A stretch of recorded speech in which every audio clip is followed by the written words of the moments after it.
There is a moment just before the storm. It is not the first crack of thunder nor the first drop of rain. It is a stillness, a change in the quality of the air, a sudden heavy silence where moments before there was the familiar hum of life. Most do not notice it. They are the unwary public, going about their day, their faces turned towards the mundane urgencies of the now, deaf to the profound quiet that has just fallen. But some do.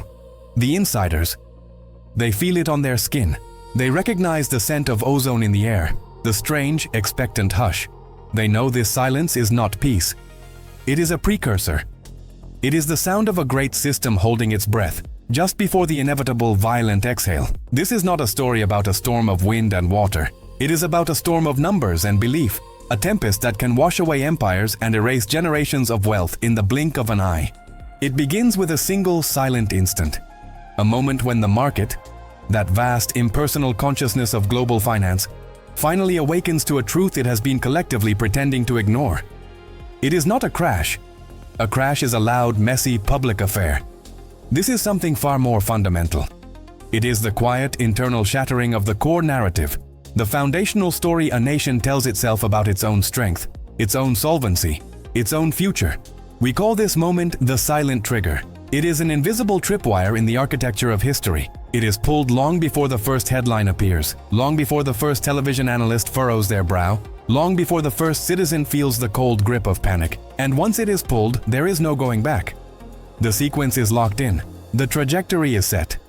We have seen this trigger pulled 3 times in the modern era, each time bringing a global superpower to its knees. We will journey back to witness the fall of the Spanish Empire, a titan drowning in silver. We will stand in the heart of London as the British Empire, ruler of the waves, quietly cedes its crown. We will watch the monolithic Soviet Union, a fortress of ideology, crumble from within as if made of dust. 3 times, 3 superstructures, 3 complete and irreversible collapses.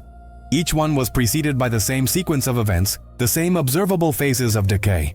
And here is the fact that should chill you to the bone. The truth that is the very purpose of our journey today. The United Kingdom, this storied island of finance and history, has already, quietly and methodically, completed 5 of the 7 phases in this exact historical pattern. The silence has returned. The air is heavy. The insiders are watching. And the unwary public, they continue their lives, oblivious to the fact that the world they believe to be solid is standing on a hairline fracture, and the silent trigger has just been pulled. To understand the gravity of this moment, we must first step back into the light of a different sun, onto the hot, dusty plains of 16th century Spain. We must witness the glory of an empire that believed itself eternal. The Spanish Empire was the first true global superpower, a behemoth upon which the sun literally never set. Its galleons, heavy with silver from the mountains of Potosi, cut through the oceans, linking a world that stretched from the Philippines to the Netherlands. Madrid was the center of the universe. Its currency, the silver Real de a Ocho, was the world's reserve, the dollar of its day. The unwary public of Spain, the farmers and merchants, the priests and soldiers, were consumed by a powerful narrative of divine right and national destiny. They saw the inflow of treasure not as a fleeting economic anomaly, but as proof of God's favor. Their confidence was absolute, their faith in the system unshakable. They were living at the peak, a golden age of art, faith, and military might. They could not conceive of an end. Why would they? The system worked. The treasure fleets arrived. The armies were victorious. The story made sense, but within the grand halls of power, and more importantly, in the quiet counting houses of Genoese and German bankers, the insiders of that age, a different story was being written. A story told in ledgers and loan agreements. They saw the first phase of the pattern beginning to unfold. Military overextension. Spain was fighting everywhere, for everyone, for every cause. The 80 Years' War in the Netherlands became a bleeding ulcer, draining men and money. Wars with France, with England, with the Ottoman Empire. Each campaign was a thread pulling at the imperial tapestry, each victory costing more than it was worth. The empire's strength became its greatest weakness, its commitments a series of chains pulling it to the ocean floor. To the public, these wars were matters of national pride. To the insiders, they were catastrophic liabilities entered onto a balance sheet that was already beginning to buckle. Then came the second phase, as inevitable as night following day: currency debasement. The silver from the New World, which seemed like an infinite blessing, was in fact a subtle poison. The sheer volume of it pouring into Europe created an inflationary wave that economists of the time could barely comprehend. It was, in effect, the world's first and largest experiment in quantitative easing. As prices rose across the continent, Spanish goods became uncompetitive. The very treasure that was meant to enrich Spain began to systematically hollow out its own productive capacity. Why make cloth when you could buy it from England with a piece of silver? Why forge steel when you could import it from Germany? The public saw only the glittering coins. The insiders saw a nation that was forgetting how to make things, a giant that was consuming its own muscle and replacing it with fat. This led directly to the third phase, the debt spiral. The costs of war and a bloated imperial court soon outstripped even the vast river of American silver. King Philip II and his successors began to borrow. They borrowed from the great banking families, the Fuggers, the Welsers. These were the insiders who truly understood the game. They saw the king's predicament and extended loans at punishing interest rates, demanding future tax revenues as collateral. The unwary public saw the continued grandeur of the court and the funding of armies as a sign of strength. They did not see that their children's and grandchildren's labor had been mortgaged to foreign bankers. The state's income was no longer its own. It was merely a pass-through entity, collecting taxes from its people to pay interest to its creditors. Each new loan was taken merely to service the old ones. The spiral had begun. The fourth phase was the inevitable consequence of the second, the catastrophic loss of productive capacity. As Spanish industry withered, the nation became a net importer, a consumer state funded by colonial extraction and debt. The fabric of the real economy rotted away beneath a veneer of silver. A generation of young men chose the army or the church over craftsmanship and commerce. The land fell into disuse. The vibrant economic heart of the nation slowed to a faint murmur. The unwary public, especially the aristocracy, held a deep-seated contempt for manual labor and trade, seeing it as beneath their station. This cultural flaw, amplified by easy money, was a death sentence for the nation's economic future. The insiders, watching the trade flows, saw a nation that was selling its furniture to heat its house. Finally came the fifth phase, extreme social and political division. The immense wealth was concentrated in the hands of a tiny elite, while the peasantry and the nascent middle class were crushed by inflation and taxes. Regional tensions, which had been papered over by imperial unity, began to resurface. The court in Madrid became a gilded cage, increasingly detached from the grim reality of the countryside. A sense of stagnation and decay set in. The grand, unifying narrative of national destiny began to fray at the edges. Replaced by cynicism and internal strife, the public blamed corrupt officials or foreign enemies, never questioning the flawed foundations of the system itself. And then it happened. The silent trigger. It was not a battle. It was not a royal decree. It was a quiet moment in a counting house in Augsburg or Genoa. A moment when a banker, looking at the astronomical sums owed by the Spanish crown against the dwindling and unreliable flow of silver, made a simple calculation. The risk was no longer justified by the return. The narrative of Spanish solvency no longer matched the mathematical reality. In that instant, a letter was dispatched to a colleague in another city. A quiet order was given to cease extending new credit. A subtle shift in the valuation of Spanish debt occurred on a private ledger. The market, in its 17th century form, had made its decision. The King of Spain was, for all intents and purposes, bankrupt. It would be years before the official defaults were announced. Years of denial, of desperate measures, of trying to maintain the illusion of power. But the trigger had been pulled. The system was already falling. The unwary public would only learn the truth much later, through generations of decline, poverty, and the slow, humiliating loss of their empire. They experienced the consequence, never understanding the silent cause. The Spanish giant did not fall. It was hollowed out from within until a quiet financial breeze could blow it over. The pattern was set. Now, let us move forward in time. Let the dust of Spain settle and the fog of the North Sea rise. We find ourselves in London at the dawn of the 20th century, the heart of a new, even larger empire, the British Empire. This was a superpower of a different kind. Not one of silver and conquest alone, but of industry, trade, and financial innovation. The City of London was the undisputed center of global capital. The pound sterling, backed by gold, was the bedrock of international commerce. A quarter of the world's population lived under the British flag. For the unwary public of Britain, the factory worker in Manchester, the shopkeeper in Kent, the civil servant in Whitehall, the empire was a fact of nature, a permanent and benevolent feature of the world order. It was built not on luck, but on character, on ingenuity, on the rule of law. The narrative was one of relentless progress and enduring stability. The red of the British Empire on the world map was a symbol of an eternal truth. The idea of its decline was not just unlikely, it was unthinkable, a failure of imagination.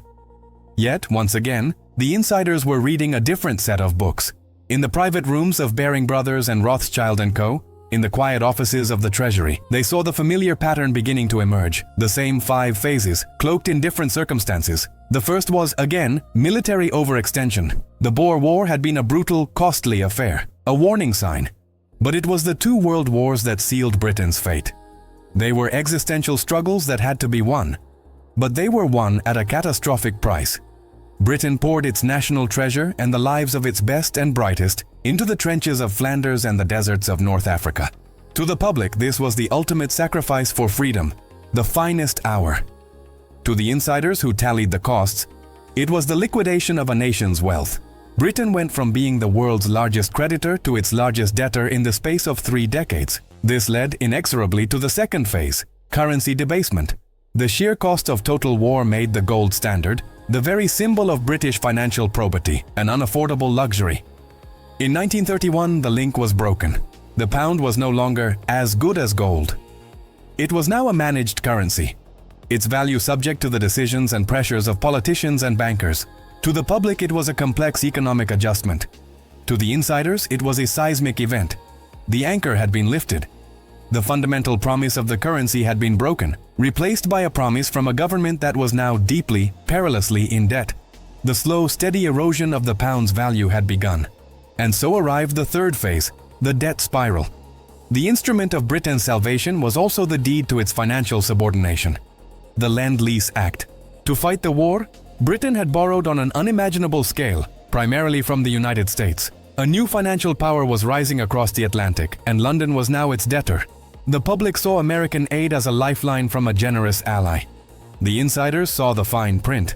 They understood that the global financial axis was tilting irreversibly from the River Thames to the Hudson River. The interest payments on these colossal debts would burden the British taxpayer for generations, a constant drain on the nation's vitality. The empire was now living on borrowed time and borrowed money.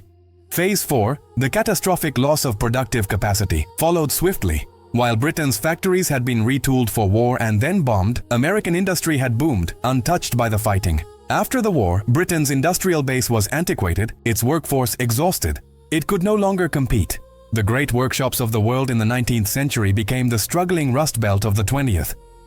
The nation that had invented the modern industrial economy found itself importing goods it once exported. Its focus shifted ever more to the nebulous world of finance and insurance in the City of London. A tacit admission that it could no longer make things, but only manage the money of those who did. The unwary public felt this as a slow, painful squeeze, a sense of things not being what they once were. But they couldn't articulate the systemic shift that had occurred. This decline fed the fifth phase, extreme social and political division. The end of empire was not a graceful retreat, but a series of painful, often violent amputations. At home, the post-war consensus crumbled into bitter industrial disputes. The miners' strikes were not just about wages. They were a civil war over the country's economic soul. A deep pessimism set in. The unifying story of empire was gone, and nothing had replaced it. Society fractured along lines of class, region, and ideology. A nation that had once confidently ruled a quarter of the world was now unsure of its own identity. The public was lost in a fog of nostalgia and resentment, arguing over the remnants of a feast while the house itself was being sold from under them. Then came the moment. The silent trigger. It was not a stock market crash. It was a single, humiliating event in the autumn of 1956. The Suez Crisis. When Britain, along with France and Israel, moved to reclaim the Suez Canal from Egyptian control, it acted like an old-world empire. But the world had changed. The response came not from the Egyptian army, but from the United States Treasury. The American government, furious at Britain's unilateral action, used its financial leverage. The insiders in the Eisenhower administration simply began to sell U.S. holdings of the pound sterling. It was a threat to trigger a full-scale run on Britain's currency. In London, at number 11 Downing Street, the Chancellor of the Exchequer, Harold Macmillan, took a phone call. The message was simple and brutal: stop the invasion, or the United States would financially annihilate the pound. In that moment, the illusion of Britain as a sovereign, top-tier global power vanished. It was a quiet phone call, a conversation between two insiders, backed by the cold mathematics of currency reserves and national debt. The market, now centered in Washington, D.C., had spoken. Britain could no longer afford its own foreign policy. The trigger had been pulled. Prime Minister Anthony Eden announced a ceasefire. The troops withdrew. The unwary public saw a political failure, a diplomatic humiliation. They did not see what it truly was: the formal, unseen bankruptcy of the imperial project. The long, slow decline of Britain's global standing was now a mathematical certainty. The pattern had held. Our timeline now lurches forward again, into a world of stark, opposing ideologies. To the latter half of the 20th century and the heart of the Soviet Union, here was a superpower built not on commerce or colonial holdings, but on pure, brutal ideology and centralized control. The USSR was a fortress, walled off from the world, projecting an image of monolithic strength. Its nuclear arsenal rivaled America's. Its influence stretched from Eastern Europe to Southeast Asia. Its propaganda machine broadcast a vision of an inevitable communist future. The unwary public within this fortress lived a life of contradictions. They endured shortages, repression, and a suffocating lack of freedom, but they were also subjects of a powerful, all-encompassing narrative. They were told they were part of a great historical project, building a workers' paradise. They saw the triumphs of the space race, Sputnik, Yuri Gagarin, as proof of their system's superiority. They feared the power of the state. But many also possessed a grim, patriotic pride in their nation's status as one of the world's two poles of power. For them, the system, however flawed, was permanent. The idea of its sudden collapse was not just unthinkable, it was literally unsayable. But inside the gray, imposing buildings of the Kremlin and the KGB headquarters, the insiders, the upper echelons of the nomenklatura, were seeing the pattern emerge with terrifying clarity. They had access to the real numbers, the unvarnished reports that showed a system rotting from the core. They saw Phase 1, military overextension in the desolate mountains of Afghanistan. The Soviet-Afghan War became their Vietnam, a costly, demoralizing conflict that bled the Red Army of men, material, and morale. Simultaneously, the relentless arms race with the United States under Reagan forced the Soviet economy to devote an unsustainable percentage of its output to the military. The public saw parades of tanks and missiles in Red Square as a sign of invincible strength. The insiders saw a nation starving its people to build weapons it could not afford to use. Phase 2, currency debasement, was unique in the Soviet context. The ruble was already a non-convertible artificial currency. The real debasement was of the system's underlying economic promise. The central plan, the very heart of the communist system, was failing. It produced tractors that rusted in fields and shoes that nobody wanted to wear. The currency of trust in the system was being debased daily by corruption, inefficiency, and the glaring gap between propaganda and reality. The black market, operating with foreign currency and goods, became the real market, a daily referendum on the worthlessness of the official economy. The public hoarded goods when they could find them. The insiders hoarded dollars. This led secretly to Phase 3, a hidden debt spiral. To prop up its failing agricultural sector and gain access to Western technology, the Soviet Union began to borrow heavily from Western European banks. These debts were denominated in hard currency, dollars and Deutschmarks, which the Soviet command economy was spectacularly ill-equipped to generate. To the outside world and to its own people, the USSR presented itself as a proud, self-sufficient power. In the quiet backrooms of international finance, the insiders saw it for what it was: a failing enterprise, desperately seeking credit to cover its terminal cash flow problem. Phase 4, the catastrophic loss of productive capacity, was the defining feature of the entire Soviet experiment. The command economy was a monumental failure. It was incapable of innovating, of responding to consumer needs, of efficiently allocating resources. It could produce immense quantities of low-quality steel or concrete, but it could not produce a decent pair of jeans or a reliable television. The nation was rich in resources but poor in everything else. While the West was entering the information age, the Soviet economy was stuck in a 1950s Rust Belt reality. The unwary public queued for bread and sausage, their lives a daily testament to this productive failure. The insiders, who had access to special stores stocked with Western goods, lived in a different reality, acutely aware of the chasm between their system and the one they publicly condemned. And finally, Phase 5. Extreme social and political division began to tear the fortress apart from within. The enforced unity of the Soviet family of nations was a sham. Beneath the surface, ancient ethnic and national identities simmered. Glasnost and perestroika, intended as reforms, merely lifted the lid on a boiling pot of resentment. Nationalism surged in the Baltic states, in the Caucasus, in Ukraine. At the same time, the population grew deeply cynical, disillusioned with the lies and hypocrisy of the Communist Party. The grand narrative was dead. There was nothing left but coercion and inertia. The silent trigger in this case was not a phone call or a banking ledger entry. It was an event thousands of miles away, in the opulent meeting rooms of OPEC. In the mid-1980s, Saudi Arabia, in concert with the United States, made a quiet, strategic decision to flood the global market with oil. The price collapsed. For the West, it meant cheaper gasoline. For the Soviet Union, it was a dagger to the heart. Oil exports were the regime's single most important source of the hard currency it needed to buy foreign grain and service its Western debts. The moment the oil price fell below a certain level, the mathematical fate of the USSR was sealed. In Moscow, the insiders within the Politburo and the Gosplan, the State Planning Committee, looked at their projections. Their already dire financial situation had become suddenly, hopelessly terminal. They knew in that silent, terrifying moment of calculation that the game was over. They no longer had the money to hold the empire together. The system was now mathematically, undeniably bankrupt. The public knew nothing of this. They would continue to live their lives for a few more years, unaware that the foundations had been washed away. But the trigger was pulled.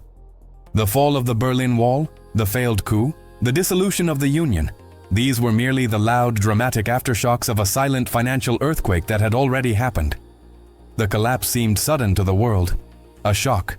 But it was the predictable, inevitable end of a sequence that had been set in motion decades before. The pattern was not just powerful, it was perfect. 3 times it was initiated, and 3 times it ran to its devastating conclusion. And now, the silence returns.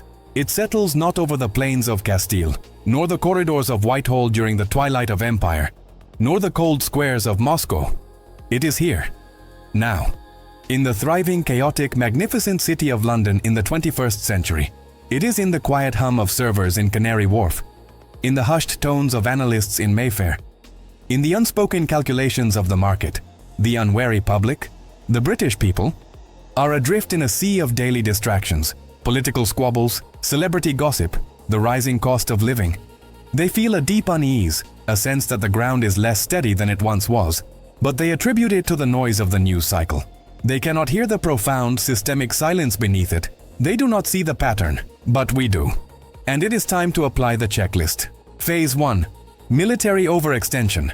The United Kingdom still maintains the posture of a global power. It has a nuclear deterrent, 2 advanced aircraft carriers, and military bases scattered across the globe. It is a key member of NATO and a leading voice on the world stage.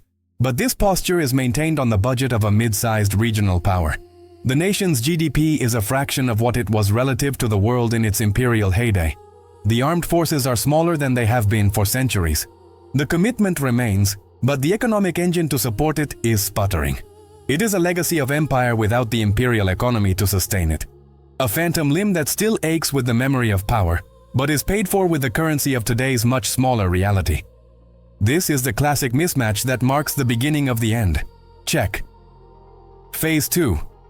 Currency debasement. Since the financial crisis of 2008, the Bank of England, like other central banks, has engaged in an unprecedented campaign of monetary creation known as quantitative easing. Hundreds of billions of new pounds have been created out of thin air to purchase government debt and other assets. The goal was to stimulate the economy.